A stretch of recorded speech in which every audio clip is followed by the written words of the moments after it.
Hello there. You're welcome to HisGov TV. Today we are going to look at art history. I'm using art history as a source for the reconstruction of African history. Before we begin with today's lesson, I would like to remind you to please subscribe to our channel in case you have not done so. And if you have done so, we thank you very much for your support. We pledge to continue to give you informative and educative content. So in our previous discussions, or the last time we did a video on sources of African history, we have done the two sources. We said there were two sources for the reconstruction of African history, and one of the sources was documentary and non-documentary source. We have already looked at some of the documentary source where we made mention of minutes of meetings in books, letters, primary letters, autobiographies, and etc., etc. So we began with some of the non-documentary sources. We also made mention of archaeology, numismatics, oral tradition, linguistics, and all of them as being a non-documentary source for the reconstruction of African history. And we have done some of these, especially archaeology and oral tradition. And so today we are going to look at one of the non-documentary sources used in the reconstruction of African history, and that is going to be art history or art forms. So basically, we can also use art, that is artwork, all right, the painting, the carvings, and co, to also study African history, because some of our forefathers were very skillful in making some of these art, and some of these art told their story. It narrates the story, the philosophical mindset of our forefathers. And so today we are going to look at how art history can help us in the reconstruction of African history. And then we'll look at the advantages and the disadvantages of using art forms to reconstruct African history. So let's begin with our discussion, our lesson objectives for today. So first, our lesson objectives will be that by the end of this lesson, you should be able to explain art as a source for reconstruction or for studying African history. So you should be able to explain what art history is about, or art in general. What is it about, and how can it help us to study African history? And then also you should be able to discuss the advantages, okay, and or the merits. So advantages, merits, or strength of art, or using art as a source for the reconstruction of African history. What are some of the good things? What are some of the strengths of using art to serve as a source of information for the reconstruction of African history? And that it would be our second objective. Then our last objectives, the third one, will be for us to be able to discuss the disadvantages and or the demerits of using art as a source for the reconstruction of African history. So what are some of the disadvantages? What are some of the demerits? What are some of the limitations associated with using art in studying African history?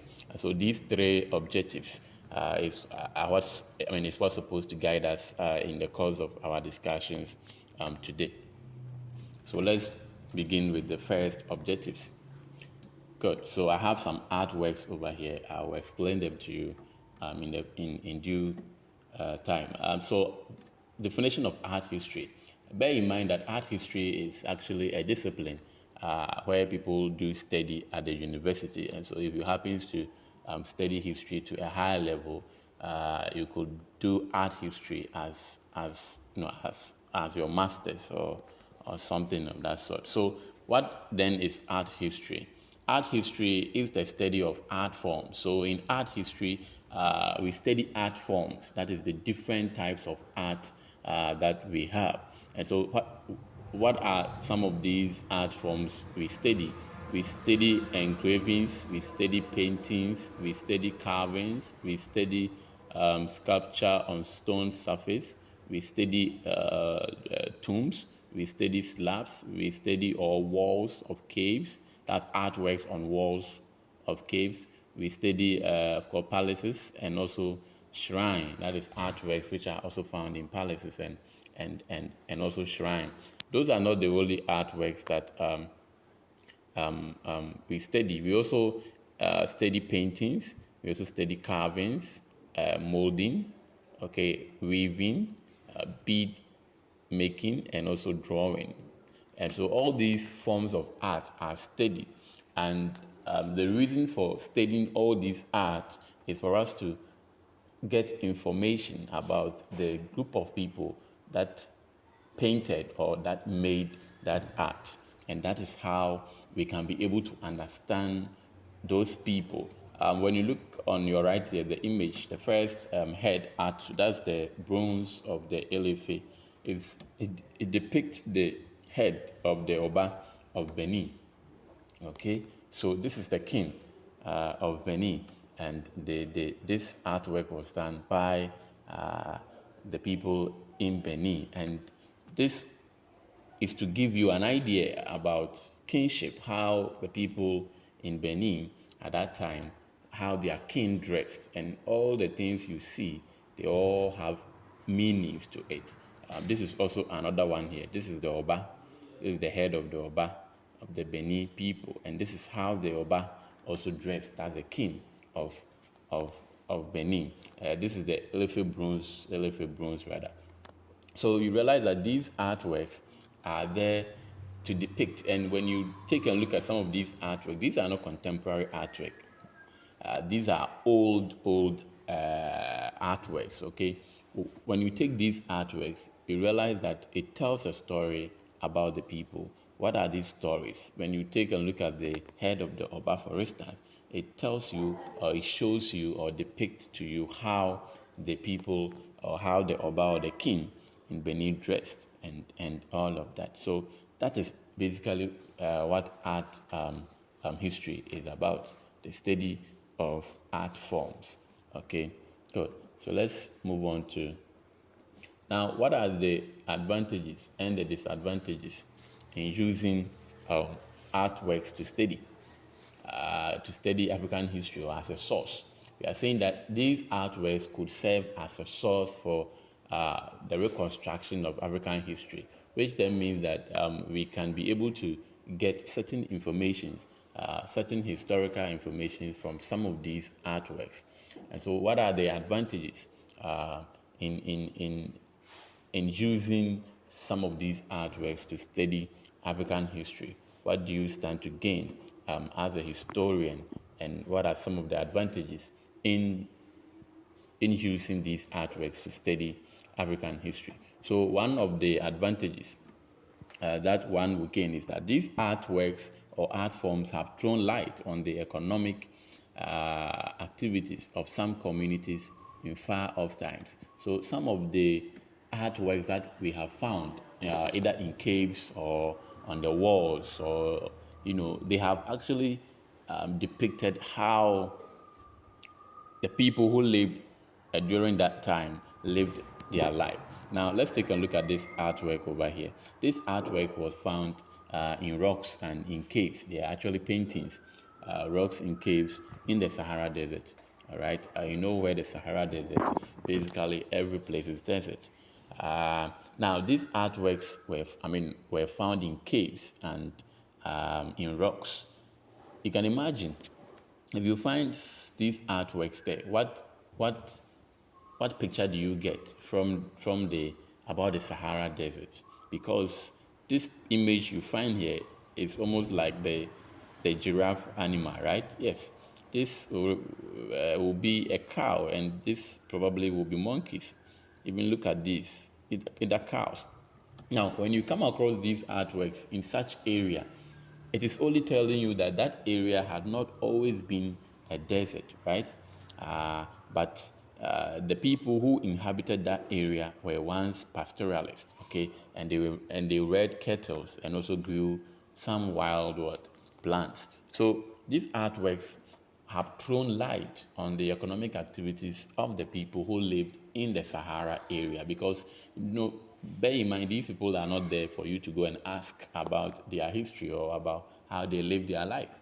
But then some of these artworks, paintings on rocks and caves, would give you a clue as to how the people lived their life, because if they were not rearing these animals, there was no way that they could draw them or paint them on walls and then also as well as on caves. All right. So we are saying that artworks have thrown light on the economic activities of some communities. And so bear in mind that the Sahara Desert that where the Western Sudan is located, remember that it had not always been like that because of the discovery of these artworks that we have seen over here. Now, again, too, through art forms, hidden facts have also been revealed. All right. So, what are some of these hidden facts that we are talking about? Look at the artwork, the same artwork that was discovered in the Sahara Desert. The discovery of this artwork has actually revealed certain hidden fact about the desert, about the Sahara Desert, that the Sahara Desert had always not been always not been dry, and sandy as found today. But then there were once it once harbored some sort of aquatic and terrestrial animals, and also supported crop farming and animal rearing. So it has revealed certain hidden fact about the Sahara Desert, and that is why we are saying that artwork or art forms helps to reveal certain hidden fact about Africa or about a group of people. And so these two were some of the advantages of art work. Let's move on and look at more of the advantages. So the next one is also that art forms has also revealed the rich artistic skills or technology of Africans. So when you look at some of the artworks that were produced by our ancestors, you can see how skillful our ancestors were artistically, because for you to sit down and carve this from wood, paint this on walls, and you've seen some of them. Look at these artworks over here. Very impressive artworks. You can understand, you can see the kind of work that went into the making of this artwork. These are carvings, okay, which have been carved from wood.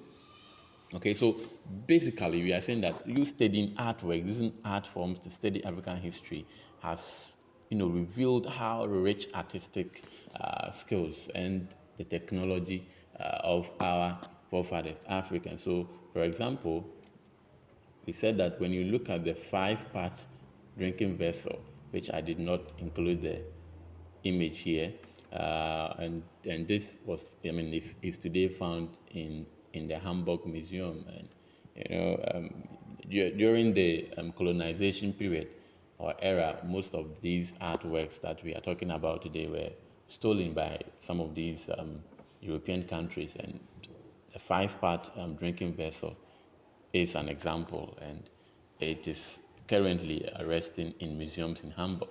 Now, also the king of Elife art and bronze and copper. So this is what we are talking about. The linguistic staff, if you go to the Asante people in modern day Ghana, this is what we term as the linguistic staff. The king's stool, they have a king's stool, like the golden stool. I did not add the image here. And the kente weaving. Now, all these artworks showed how skillful our forefathers were. Because when you look at these artworks, you will just marvel how it was done. Good. Let's take a look at the next advantage of using art as a source for the reconstruction of African history. So it additionally, art has also helped people to reveal the philosophical ideas of Africans. So some of these artworks that you see really reveal, it represents an idea, a philosophical idea, So one advantage is that when you're using art forms to study African history, you get to know the mindset, the philosophical mindset, idea of the group of people that made that art. They did not just fancy making artworks, but these artworks had philosophical backing. All these artworks had meanings to it, and and so when you study them, you get to know the philosophical mindset, how those who made that art, how they think, or how they thought, or what were some of the things. I mean, their worldview. All right, good. So let's take a look at an example here. Some of these language stuffs that you see, sometimes they are not only these ones, but then there are different scenarios being depicted on the language stuff. This one, for instance, here you can see somebody climbing a tree, and there is another person standing down on the ground pushing that person. There is another one too here. You can see there is a food in front of them. Two of them, I don't know whether they are brothers, and there is a food in front of them. Now, one is eating the food, as you can see over here. His hand is on the food, but the other is just looking on. And all these have meanings. The image you see here, they all have meanings. The image over there, they all have meanings, and all these speak to the philosophical ideas of the African people who made these artworks. Let's try and interpret some of them. Now, let's look at this man here, for instance. Now, this man here, you can see somebody is eating. Okay, so they can portray it in different forms. It could be a fat man eating corn, and a thin man looks at him. It portrays that it is the one who eats, meaning kinship in any community is what the preserve of a particular family, and that this artwork over here is the same one which has been portrayed over here. You can see that in the other one, he said the fat man was eating corn, whilst the thin man looks on unconcerned. Of course, looks on or look at him. All right. The same thing happens here. You see somebody is eating, but the other is just sitting there because the food does not belong to him. It is not for him. And when you go to these people, they will tell you that this means that kinship is reserved for a royal family, a particular family. It is not because you want to become a king, so you'll be made a king. So it is who eats. So he is the one who has the food, and he's the one who is eating. You don't have the food, and so there is no way you can eat. So you can't become a king when you are not from the royal family. And all these artworks depict so many ideas. Look at this one here. In our local language, among the accounts, they say that ofro eduapa ena yepian. It is assumed that when you climb a good tree, somebody somewhere will support you, meaning that when you start doing something good, that is when you get support from people. And that is what this artwork simply means. So they are not just there for fun. These artworks are there to reveal the philosophical mindset of the African. Okay, some of these artworks, for instance, are from Ghana, among the Asante people. This is also a king who is with a staff, and this shows authority. All right. There is also one whereby a hen, all right, a hen is surrounded by young chicks, and this conveys that the heads of the family have a moral duty to protect the members of their family. So the hen would be protected by, he will protect his young chicks. Okay, so that is what we are saying, that these artworks, one advantage in using artworks to study African history is that they reveal the philosophical ideas or mindset of some of the African people who made those art. The last one about the advantages of using art as a source for the reconstruction of African history is that artworks have also thrown light on the religious beliefs of the people. And so when you want to study about the religious belief of the people who lived past, we don't know them, we didn't come to meet them, but somehow you realize that we can study these people from there's some of the artworks that they left behind religiously. Now, artistic drawings, paintings, and carvings of deities, some of their deities were painted and carved, have illustrated the system of worship, okay, and the kind of gods that the people serve. So, I mean, a good example is that of the ancient Egyptians. You can see that when you read about the civilization of the ancient Egyptians, a lot of their gods were carved or, I mean, were painted on walls, on temples, and all of that. And some of these gods were Amon-Ra and Isis. And then we have their images over here as you have seen them. So these images were not created by contemporary people. These paintings, wall paintings, were not made by contemporary people, but by the ancient Egyptians. And that should tell you the kind of gods that they worship. Good. So we've come to the end with the advantages. Let's take a look at the disadvantages in using artwork to study African history. So one disadvantage or limitation, you can say disadvantage or limitations or disadvantages or demerits, okay, of using art to study African history is that rock painting is difficult to get in Africa. Yes, it's very, very difficult to get in Africa. And this is because of the fact that, especially over here in the sub-Saharan Africa, and this is due to the fact that paintings was restricted to perishable surfaces such as textiles, wood, house walls, among others, therefore could not survive the high, humid, of course, climate conditions in the environment. So when you want to look for more rock paintings, it will be very difficult. They are very, very difficult to find. And these rock paintings are the ones that normally reveal the lifestyle of the people. But some of these rock paintings are very, very difficult to find. The paintings that were done by some of the ancestors who live in sub-Saharan Africa, they were done on perishable surfaces like textiles, wood, house walls, and among others. And I mean, with time, rain will just wash all these art or paintings away. And so block painting is very, very difficult in getting in Africa. Now, again, art history depends on other sources for interpretation. Good. So, art history is not a main source like how how oral tradition is a main source for the reconstruction of African history. Oral tradition does not depend on any other source, but with art history, it always depends on either archaeological source or oral tradition.